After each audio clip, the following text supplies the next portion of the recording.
Hello everyone and welcome back. I am as always Inquisitor Aura and this is How to Roleplay in World of Warcraft, and today we are going to be taking a look at the Druids. Please note that these are just generally accepted guidelines to socially acceptable and lore-friendly roleplay in World of Warcraft.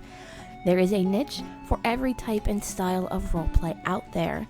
What I am telling you here are the generally accepted guidelines that will not get you ridiculed. Nature is an endless cycle in constant flow between the forces of life and death. This life energy is essential as all living things draw their life from it and depend upon its balance for their existence. The Druid serves as the protectors of nature and the mediators of this delicate balance.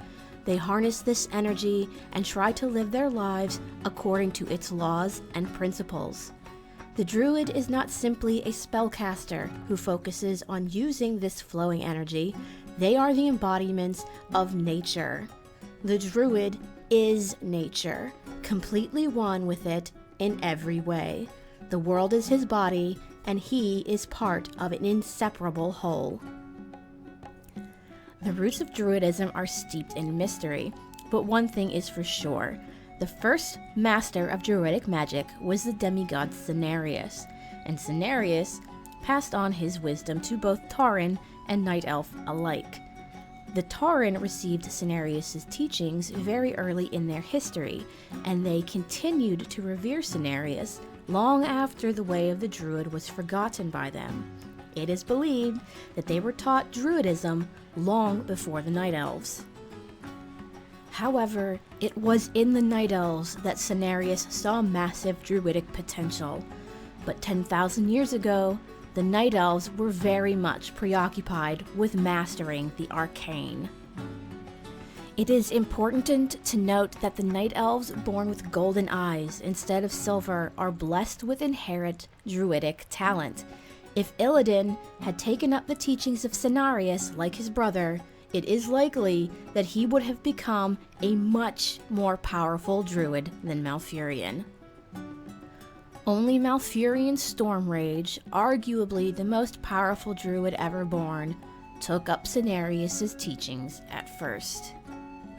However, that all changed after the War of the Ancients.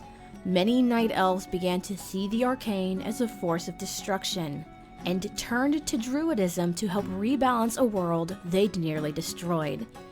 When the dragon aspects grew Nordrassil over the lake where Illidan was trying to create a new well of eternity, the dreamer Ysera blessed the Night Elves with access to the Emerald Dream, the source of nature magic.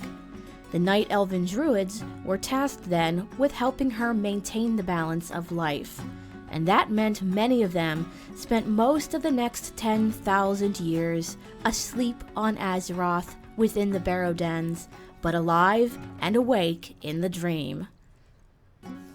That being said, the Emerald Dream to other Druid races is inaccessible. Only the Night Elves were forced to enter the dream.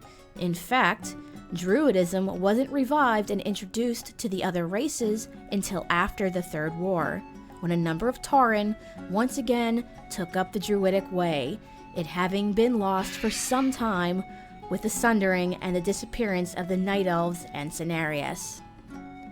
Worgen Druids were known as Harvest Witches, and could not shapeshift into Druidic forms until their encounter with the Night Elves during the Cataclysm.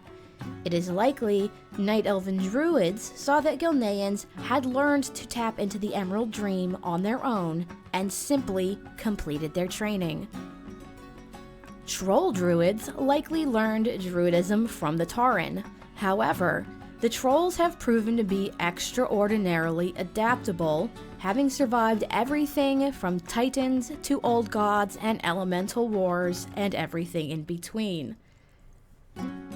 It is likely they picked up Druidism in the same way they picked up arcane magic, by watching everyone else around them and figuring it out on their own.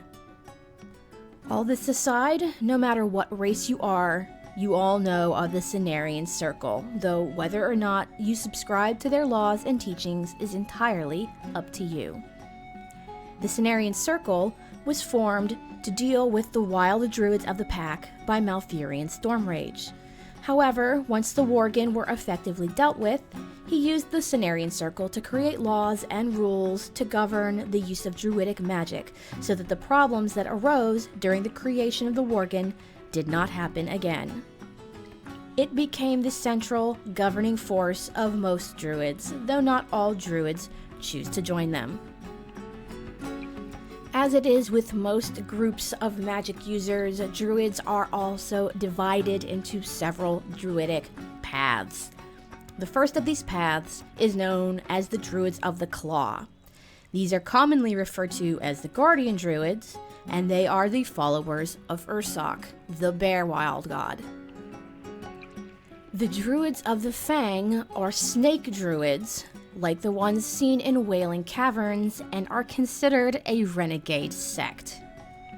The Druids of the Talon are bird druids and followers of Aviana. And the Druids of the Flame were followers of FANDRAL STAGHELM, who served Ragnaros. They focused on flame-based magic, vice nature-based magic, and were destroyed during the assault on the Firelands.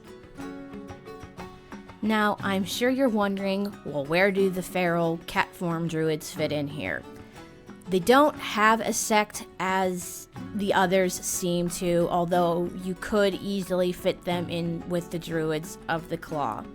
We do know that they are the followers of Ashamain, who was a Grey Panther wild god who died during the first invasion of Azeroth. She has a shrine in Valshara, which is on the Broken Isles, where a lot of her power is still contained. And while they do not have a unique sect, they're still really cool. Alright, now that we've gotten through all of that, let's get into some role-playing tips for druids. And the primary thing we need to discuss is shape-shifting.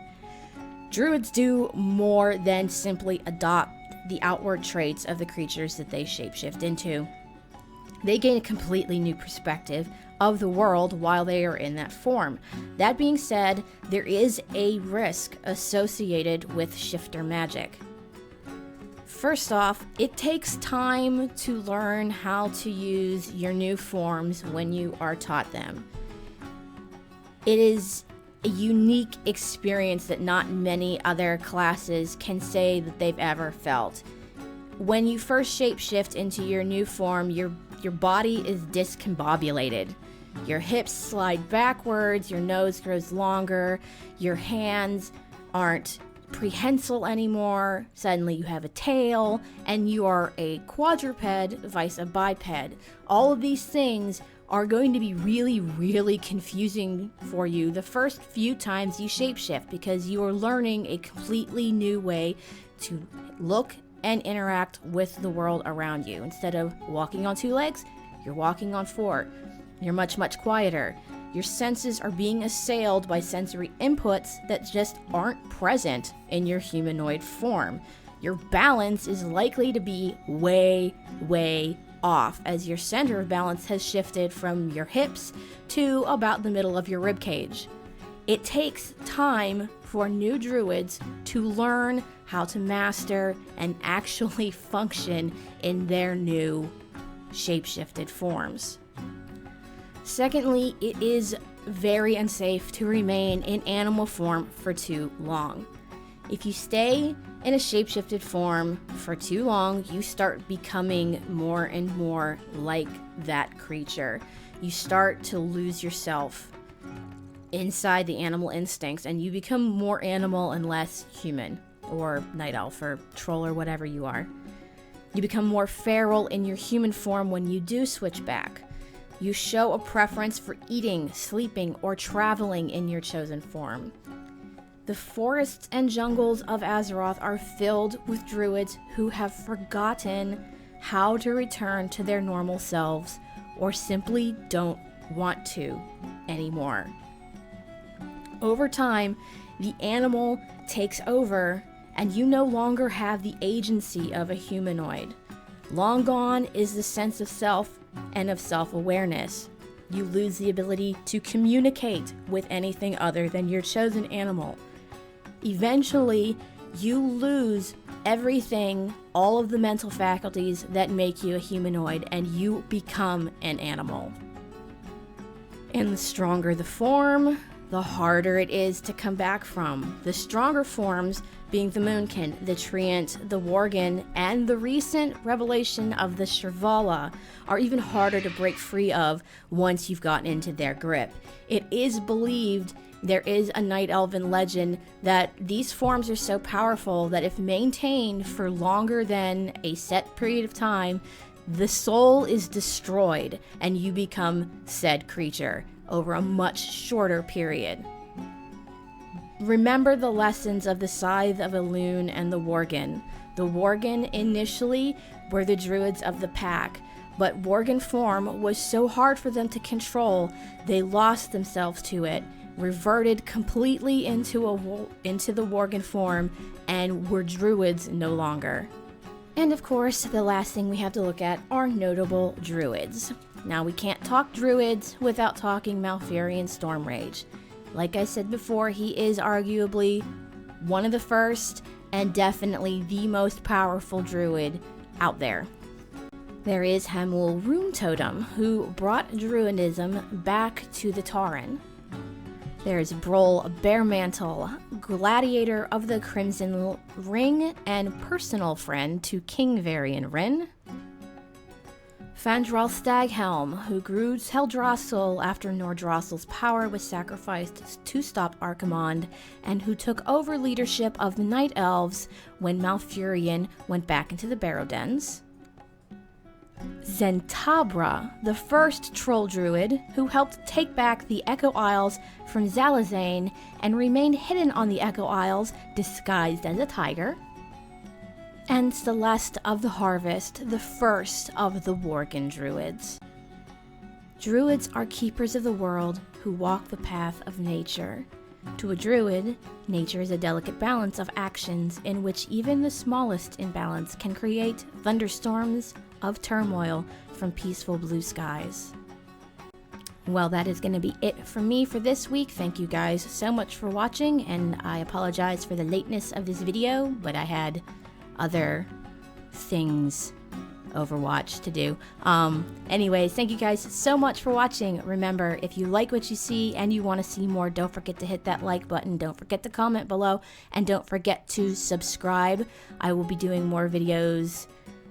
Once again, once I put them out once a week, as early as I can get to them. Stand by for some more. I am bringing you some more unique RP coming up here soon, but I will talk about that in a future video. Anyways, thanks again, guys, so much for watching. Have a great week. Have a great weekend, and we will see you again in Azeroth.